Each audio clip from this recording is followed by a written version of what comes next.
Ezri, the new host of the Dax symbiont, has returned to Deep Space Nine with Sisko following the events of the Season 7 opening two-parter. While most of the crew is accepting and greet her warmly, Worf responds negatively to her presence, as he is still hurting from the death of his wife, Jadzia. I was your wife. You are not Jadzia. Jadzia died and went to Sto-vo-kor. I do not know you, nor do I wish to know you. Ezri, not wishing to upset Worf, decides to return to her previous posting on the starship Destiny. I can't stay here. I couldn't do that to him. Besides, I think it might be easier for me on the Destiny. Sisko, however, proposes a different idea.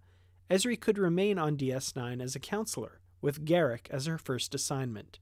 The enigmatic Cardassian tailor has been suffering from claustrophobic attacks, which is impacting his effectiveness at decoding Cardassian transmissions for the Federation. Ezri has some success with pop psychology, seemingly tracing Garrick's issue to his treatment at the hands of his father, in Auburn Tain. Garrick goes back to work decoding transmissions, and Ezri is buoyed somewhat by her success. However, that success is short-lived when Garrick suffers another debilitating attack. Discouraged and savagely insulted by Garrick, Ezri informs Sisko of her desire to resign from Starfleet, and Benjamin seemingly accepts her resignation. Ezri visits Garrick one last time, and when he has another claustrophobic attack, the real reason is discovered: his extreme guilt in helping the Federation to defeat the Cardassians. Ezri has sussed out the real problem serendipitously, and Garrick is back at work once again. Meanwhile, O'Brien talks some sense into Worf, and Worf realizes that he has treated Ezri unfairly. Ezri elects to remain in Starfleet and on the station, accepting a promotion to Lieutenant Junior grade and a position as counselor aboard Deep Space Nine. The producers of Deep Space Nine had a Herculean task, introducing a new primary cast member in the final season of the show. Nicole DeBoer was also put in a somewhat thankless position. It's difficult to replace a beloved character, and while I would come to love Ezri Dax and what she brought to the show, it was a little bit of a rocky start. For one thing, the psychology portrayed in this episode is pretty bogus. Writer Renee Chavarria has even admitted that therapist friends of his have told him that the counseling in this episode is, quote, bunk, which is unfortunate. Ezri needed a very strong introduction, but the episode just falls short in so many ways. Nicole DeBoer is put in the position of carrying the entire episode, and the job is a tough one. Like I said, I really do end up liking Ezri Dax, but some of the scenes in Afterimage were clearly too much of a challenge.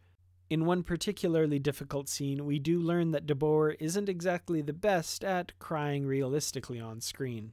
And in what I feel is an insult to counselors and therapists everywhere, Ezri is promoted to the position solely on the merits of her inheriting 8 lifetimes of experience. This is a bad idea. Counselors are specifically and thoroughly trained. Sisko keeps saying, "What are you going to learn in the next few months that you haven't already learned in the last 300 years? Lots, I should think. I don't know if I want Curzon or Tobin or any of the others as my counselor necessarily. Just because you've lived through 8 lifetimes does not mean that you have the requisite skills to be an effective counselor." That said, there are a few things I enjoyed in this episode. In one word, Garrick. Andrew Robinson is, as always, a treasure in Afterimage. No matter what this character is given to do, Robinson plays it perfectly. Garrick is quite possibly one of my favorite characters in all of Star Trek, and his portrayal of vulnerability here is a fascinating change for a character who is so often seemingly in total control. I also do enjoy the day in the life of feel of this episode. It's not necessarily a world-ending problem that they're facing. There's no strange alien attacks or anomalies. It's just a day in the life on the station, getting to know Ezri Dax and the problem with Garrick. It's a nice small episode.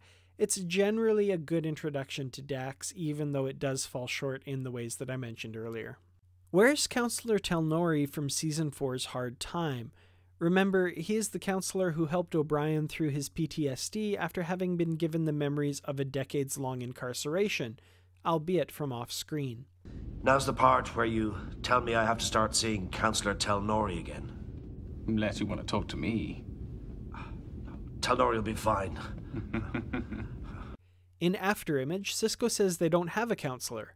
I guess he could have left, but Sisko almost says that they should have a counselor as an afterthought. This is war, man. I would have thought a counselor would have been essential. The war. Certainly not been very good for morale around here. I've been thinking, the station could use a good counselor. I went into this review wanting to give Afterimage a 2 out of 5 star rating, correlating to it was okay. However, the presence of Garrick and Andrew Robinson's performance give it a whole nother star. Final rating, 3 out of 5 stars, with caveats. I talked with Worf. He doesn't want to have anything to do with me. Perhaps I should have a talk with him. Absolutely not. You intimidate him. Me? Don't tell him I told you. I intimidate Worf, huh? You like that, don't you? Of course not. You're not worthy of the name Dax. I knew Jadzia. She was vital, alive. She owned herself, and you don't even know who you are. How dare you presume to help me? You can't even help yourself.